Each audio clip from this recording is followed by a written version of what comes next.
नमस्कार दोस्तों, स्वागत है आपका देश और दुनिया की सबसे बड़ी खबरों में।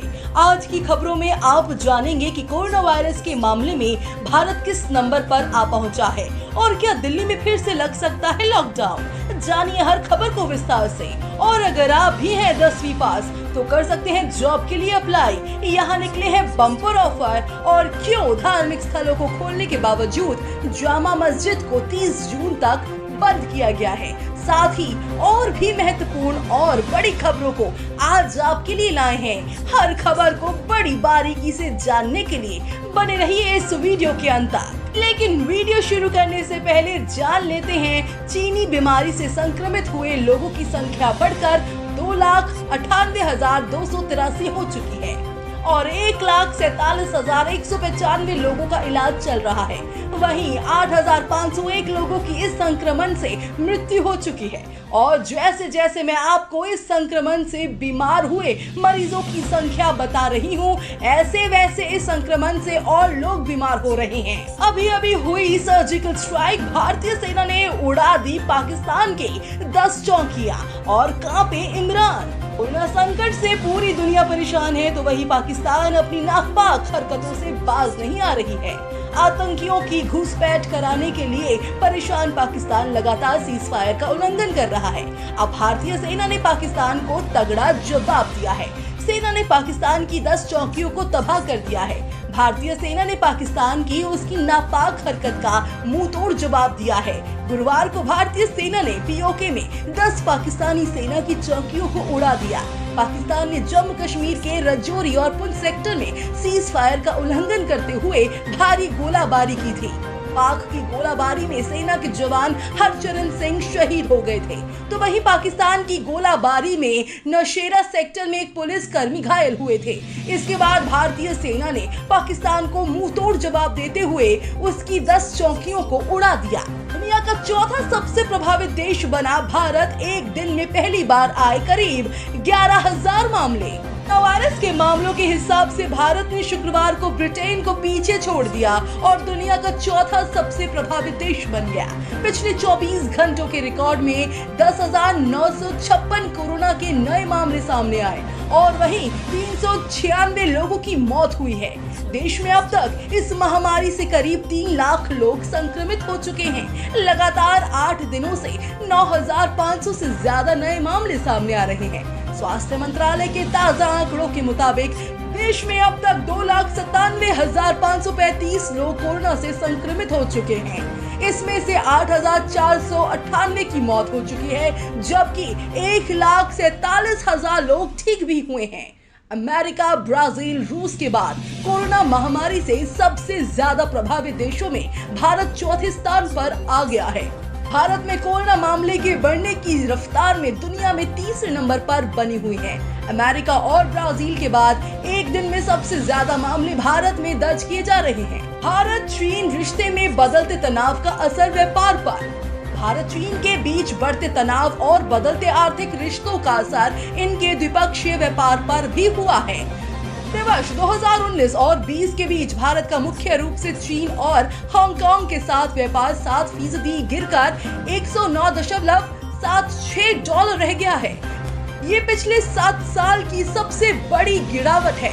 पिछले एक वर्ष में देश में जिस प्रकार से चीनी वस्तुओं का बहिष्कार किया जा रहा है, उसी के चलते चीनी व्यापार में ये गिरावट आई है। इस वीडियो को अंत तक देखते रहिएगा क्योंकि आगे की वीडियो में आप जानेंगे कि क्या एक बार फिर लॉकडाउन को लगाया जा सकता है और क्यों दिल्ली के जामा मस्जिद को 30 जून तक बंद किया गया है।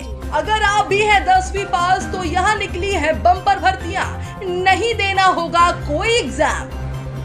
अगर आपने 10वीं पास की है और सरकारी नौकरी करने का सपना देख रहे हैं तो आपके लिए खुशखबरी है। भारतीय डाक विभाग के उत्तर प्रदेश में ग्रामीण डाक सेवन के पदों पर भर्ती के लिए आवेदन की मांगे हैं और आवेदन प्रक्रिया जारी है। बता दें कि इन पदों के लिए आवेदन करने की आखिरी तारीख 24 अप्रैल थी, लेकिन लॉकडाउन के चलते इसे बढ़ाकर 18 जून 2020 कर दिया गया था। विभाग ने एक बार फिर से आवेदन की तारीख बढ़ाकर 18 जून 2020 कर दिया है। इच्छुक एवं योग्य उम्मीदवार भारतीय डाक विभाग की ऑफिशियल वेबसाइट पर विजिट कर आवेदन कर सकते हैं। उम्मीदवार की आयु कम से कम 18 साल और अधिकतम 40 साल होनी चाहिए। वहीं आरक्षित वर्ग के उम्मीदवारों का अधिकतम आयु सीमा में नियम अनुसार छूट दी जाएगी। सामान्य और ओबीसी वर्ग के उम्मीदवारों को 100 रुपए, वहीं महिलाओं और SC/ST के उम्मीदवारों के लिए कोई शुल्क नहीं लगेगा। तो अगर आप भी 10वीं पास है तो आप भी अप्लाई कर सकते हैं। दिल्ली में फिर लग सकता है लॉकडाउन, मामला कोर्ट तक जा पहुंचा। राष्ट्रीय राजधानी में बेकाबू होती कोरोना की रफ्तार एक बार फिर दिल्ली वासियों को लॉकडाउन में रहने के लिए मजबूर कर सकती है। दरअसल कोरोना का मामला अब कोर्ट में जा पहुंचा है, जहां एक दायर की गई जनहित याचिका में दिल्ली में कोरोना के लगातार बढ़ रहे मामलों के कारण केजरीवाल सरकार को सख्ती से लॉकडाउन लागू करने का निर्देश दिए जाने का अनुरोध किया गया है। वकील अनिर्बान मंडल और उनके कर्मी पवन कुमार द्वारा दायर की गई याचिका में कहा गया है कि दिल्ली सरकार खुद इस बात को मान रही है कि राष्ट्रीय राजधानी में जून के अंत तक कोरोना संक्रमण के करीब 1 लाख मामले सामने आएंगे। जुलाई के मध्य तक करीब 2.25 लाख और जुलाई के अंत तक 5.5 लाख मामले सामने आने की आशंका है। दिल्ली सरकार को याचिका में ये निर्देश देने की अपील की गई है। वे चिकित्सकों, चिकित्सकीय विशेषज्ञों और महामारी रोग विशेषज्ञों की एक विशेषज्ञ समिति गठित करने पर विचार करें, ताकि संक्रमण को काबू करने की योजना की डिटेल में प्लानिंग को तैयार किया जा सके। याचिकाकर्ताओं ने लॉकडाउन लागू किए जाने का अनुरोध करते हुए कहा है कि पहले लागू किए गए लॉकडाउन के दौरान संक्रमण के मामले बढ़ने की दर कम थी। याचिका में इस बात का दावा किया गया है कि राजधानी में लोगों के आवागमन और सार्वजनिक परिवहन सेवा फिर से शुरू करने, धार्मिक स्थल, मॉल, रेस्टोरेंट और होटल खोलने जैसी गतिविधियों की अनुमति देने से वायरस का संक्रमण तेजी से फैला है। इसके कारण कोरोना वायरस के रोजाना सामने आने वाले मामलों की संख्या में तेजी से बढ़ोतरी हुई है। लेकिन जामा मस्जिद 30 जून तक बंद कोरोना वायरस के कारण ये निर्णय लिया गया। राजधानी दिल्ली में ऐतिहासिक जामा मस्जिद के शाही इमाम सैयद अहमद शाह बुखारी ने गुरुवार को कहा कि कोविड-19 मामलों में वृद्धि के चलते दिल्ली शहर में उत्पन्न गंभीर स्थिति के मद्देनजर जामा मस्जिद तत्काल प्रभाव से 30 जून तक के लिए श्रद्धालुओं के लिए बंद रहेगी। बुखारी ने कहा कि उन्होंने ये निर्णय लोगों और इस्लामी विद्वानों से सलाह मशवरा करने के बाद ही लिया है। कदम शाही इमाम के सचिव अमनुल्लाह की मंगलवार रात को सफदरजंग अस्पताल में कोरोना वायरस के कारण मौत होने के बाद उठाया गया है। उन्होंने कहा कि यदि ऐसी स्थिति उत्पन्न होती है जब मानव जीवन खतरे में हो, तब लोगों के जीवन की रक्षा के लिए आवश्यक होता है।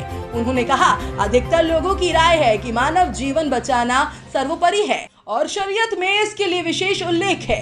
देश भर में 8 जून को शॉपिंग मॉल और कार्यालय समेत कई अन्य प्रतिष्ठानों के साथ धार्मिक स्थल खोलने पर बुखारी ने कोरोना वायरस के तेजी से प्रसार के मद्देनजर सरकारों से अपने फैसले पर पुनर्विचार करने के लिए कहा है। दिल्ली में लाशों से फुल हो गए हैं शमशान घाट, हो चुकी है इतनी मौतें।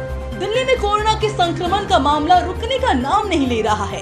हर रोज हजारों की संख्या में देश में कोरोना वायरस से पॉजिटिव मरीजों की पुष्टि हो रही है।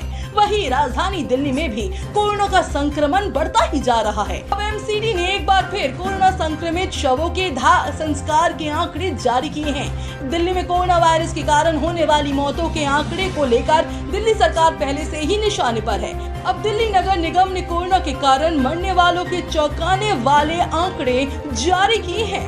दिल्ली नगर निगम के ताजा आंकड़ों के मुताबिक देश की राजधानी दिल्ली में अब तक 2000 से ज्यादा लोगों की कोरोना वायरस के कारण मौतें हो चुकी हैं। दिल्ली नगर निगम के मुताबिक दिल्ली में अब तक 2098 कोरोना वायरस से संक्रमित शवों का दाह संस्कार किया जा चुका है। सबसे ज्यादा मौतें साउथ एमसीडी में दर्ज की गई है। साउथ एमसीडी में 1080 कोरोना वायरस से संक्रमित शवों का अंतिम संस्कार किया जा चुका है। तो दोस्तों, आपको क्या लगता है कि देश में फिर से लॉकडाउन को लगाना चाहिए या नहीं? आप अपनी राय हमें कमेंट करके जरूर बताएं। साथ ही देश और दुनिया से जुड़ी तमाम खबरें जानने के लिए आप हमारे चैनल को सब्सक्राइब करना ना भूलें।